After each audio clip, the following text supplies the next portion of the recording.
Hello, everyone. Kevin Van Orsdale here. Session number 3 on Christian Apologetics, Intro to Christian Apologetics and Christian Case Making.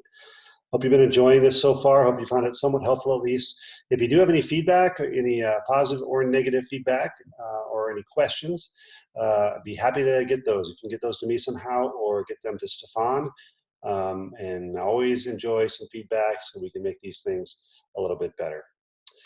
So let's get right into it here this week. We are going to have one more introductory session here, and then next week we'll get into some more meat that you might be interested in with regards to the resurrection of Jesus. Today, though, we are going to have, like I said, one more introductory session discussing a very important topic: how to be confident in any conversation, no matter what.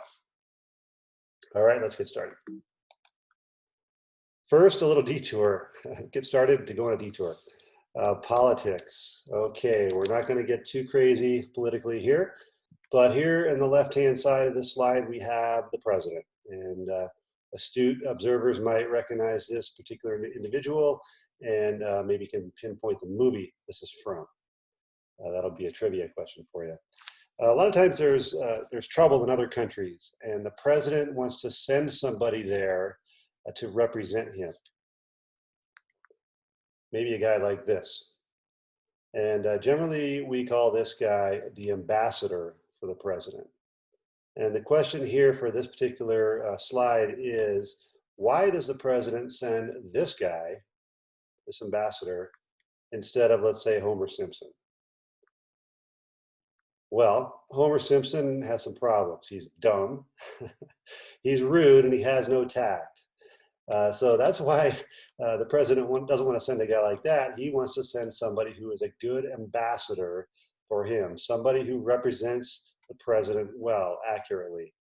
And that's what I want to talk about just briefly. I've touched on this in some past videos, but I didn't think I did a very good job of getting the point across. So just a little bit more on this. We are Christ's ambassadors. We are ambassadors for Jesus, as though God were making his appeal through us. I want to talk about something called the ambassador model. This is something that was pioneered by an organization called Stand to Reason. The president of this organization is Koukl. He's a radio talk show host. He has a radio show every week. He's an author, and most of the material from this presentation today is going to be from Stand to Reason. In fact, I'll probably actually say verbatim some of the same sentences that they say in their teaching. So I want to make sure that Stand to Reason gets all the credit for the material in this video. Okay, in the ambassador model, there are 3 characteristics of a good ambassador we want to focus on. The first one, according to Stand to Reason, in their model that they've come up with, is knowledge. Knowledge is an accurately informed mind. So an ambassador needs to know what it is that the sovereign or the person he's representing would like to convey or has as his goals or understandings. Knowledge is the first characteristic of a good ambassador. The second characteristic, and one that we're going to focus on for the rest of this particular presentation, is wisdom and artful method. Wisdom is essentially means the best use of knowledge, or the right use of the knowledge that we have. So it involves tactics and strategies and techniques to use knowledge. And finally, according to Stand to Reason ambassador model, the third characteristic of a good ambassador is character, an attractive manner. So let's move right into the meat of tonight's topic. Today's topic. There's been a book that's written by the president of Stand to Reason called Tactics, a Game Plan for Discussing Your Christian Convictions. This is actually on the 2nd edition now, I think it is, 10th anniversary edition for sure. And this book contains a number of tactics or techniques to use in conversation. And we're going to just talk about a few of these tonight, actually one of these tonight, and I'll just mention a couple of the other ones. Tactics will help you converse with confidence in any situation, no matter how little you know, or how much your friend knows, or even how obnoxious your friend is. Does that sound attractive? That's what you can do when you learn some of these very simple techniques that that we call tactics. What tactics are and what they are not. Tactics are not tricks. They're not clever ploys that belittle or humiliate the other person. We're not trying to just win an argument. We're not even really trying to argue in sort of the traditional sense of the word. Instead, tactics are used to gain a footing, to maneuver, and to expose another person's bad thinking so that we can guide that person to truth. We want to make our engagements with other people, especially on important topics like this, look more like diplomacy than D-Day. That's what the DD there means. It's a reminder for me to say that. Okay, the tactics. There's a number of tactics. I just mentioned a few here. The Columbo tactic is one that's been we talked about that just briefly in the past. The implosion tactic is another one. The taking the roof off tactic, steamroller tactic. There's quite a few more in the book and in the presentations that Stand to Reason has. They have a video curriculum on this as well as some audio curriculum. And if you like any of this particular talk tonight or today, I'd actually recommend you to get a hold of that material from Stand to Reason and take a look at it.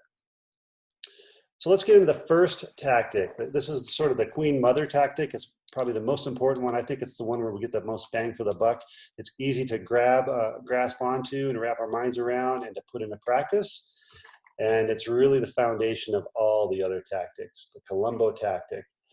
This is Lieutenant Columbo. You probably have seen this guy before, and if not, I encourage you to look him up on YouTube from a show from way back, even slightly before my time, perhaps, and see how this guy operates. He's a model, he's a role model for us in the Columbo tactic.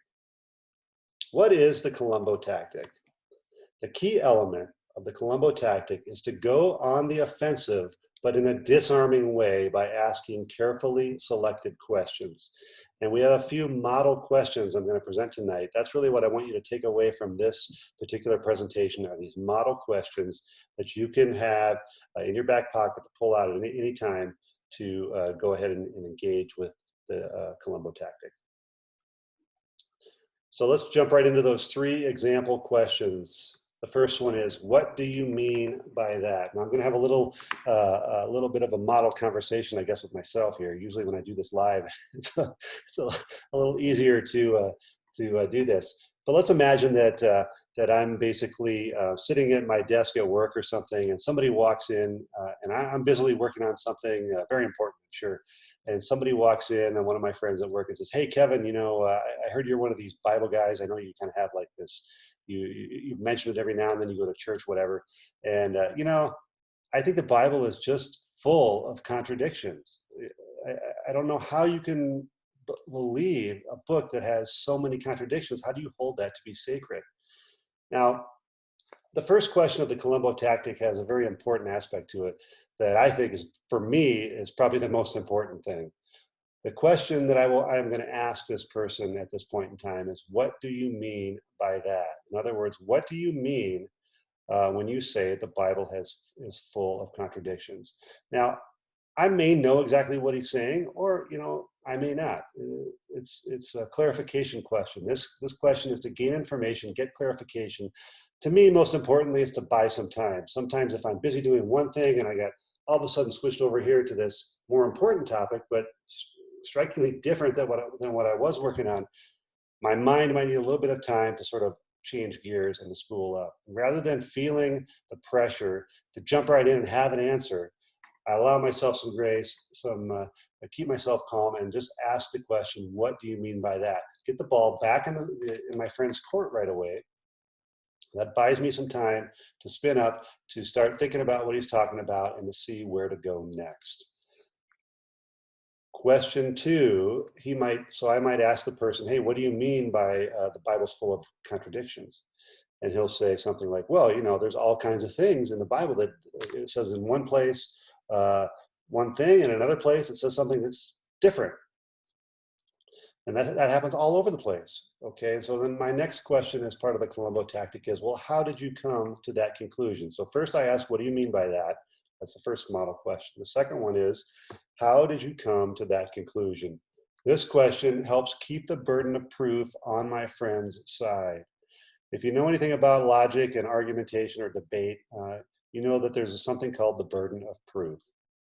Who bears the burden of proof? The burden of proof is borne by the person who makes the claim.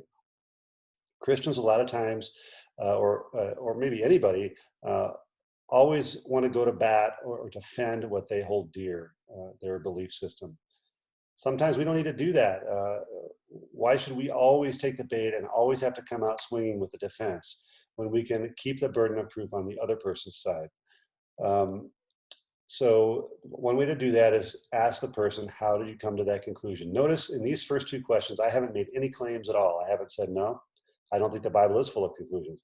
And by the way, there's answers for those two, what you think are not conclusions, but contradictions.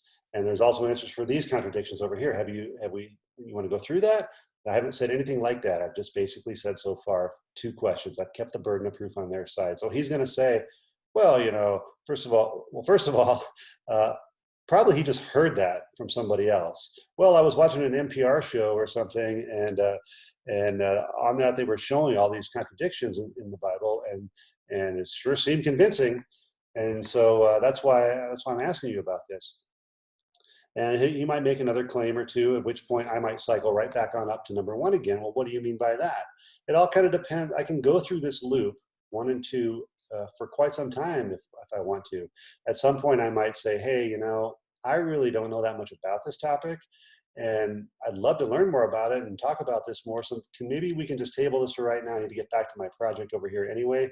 And let's get together again and talk about this next Thursday, something like that. Or I might have some knowledge on this topic, and I might want to make a point now and try to steer the conversation in a productive way. But perhaps I don't want to really bear the burden of proof yet, because I'm happy with him bearing that burden. So I might engage with the third question of the Columbo tactic. If I do find a flaw in his logic, or I want to make a point, I can do that in the form of a question. I can ask him something like this: can you clear this up for me? Are you saying blah, blah, blah? Or are you saying this or that? Or I could say something like, have you considered that, well, maybe those contradictions have already been addressed over the last 2,000 years. Have you considered that there are very smart scholars, that even many who are not even Christian believers, that have looked at these potential contradictions and have concluded that they actually aren't contradictions? Have you considered that at all? And of course, then you might cycle right back up once he makes another claim up to question 1. What do you mean by that? How do you come to that conclusion? And you can use this tactic for a long time. Notice the whole time, though, you're not getting yourself in a hot seat, and you should be able to stay relaxed and calm as you discuss this. This is the importance of the Columbo tactic: staying relaxed, staying calm, keeping your goals modest, as we talked about in the past. When it comes to people changing their hearts and their minds towards Jesus, it really is God's responsibility to do the work, most of the work in that, the largest part of the work. Our job is, relatively speaking, small. We are here to be good ambassadors, to represent Jesus as clearly, as honestly, and as often as we can. And I think it's some of these tactics that are discussed in this book, and for starters, this Columbo tactic, can help us keep in mind that our goal is to just be a good ambassador, and these are ways we can do that, and to let ourselves remain relaxed and not get too intense and angry and sort of blow the whole engagement. So in summary, we're responsible to share the truth of Jesus, but God transforms the heart. Keep your goals and any engagement modest. Be a good ambassador. Tactics are not tricks or clever ploys. Instead, tactics are used to gain a footing, to maneuver, and to expose another person's bad thinking so you can guide your friend to truth. Remember, most people won't change their mind during any argument, so stay relaxed, keep your expectations low. If anyone gets angry, then you lose. We don't want that. We want to think about it, ambassadors, and keep calm. You can train yourself and you can practice so that your engagements look more like diplomacy than D-Day. I encourage people to get together whenever they can. Sometimes it's hard to find a taker for this, but get a friend around and start up a mock little debate with them, and just try to do the Columbo tactic. Keep it simple. Don't try to answer any questions, or don't try to engage with counterpoints and counter arguments. Just try the practice of saying, what do you mean by that? And how did you come to that conclusion? And see how you like that. Resources going forward, I already mentioned Stand to Reason. Another one is Cold Case Christianity, but J. Warner Wallace is an organization. He's got a number of books. He's a cold case homicide detective, and we'll talk a little bit more about some of his work next week. I'd like to thank you for taking this time with us again on this topic, and I hope you find it helpful. And stay tuned. Next week, we will move out of the introductory section of this series and get into some good stuff, some evidence for the resurrection of Jesus. Until then, we'll see you next time. Have a good night.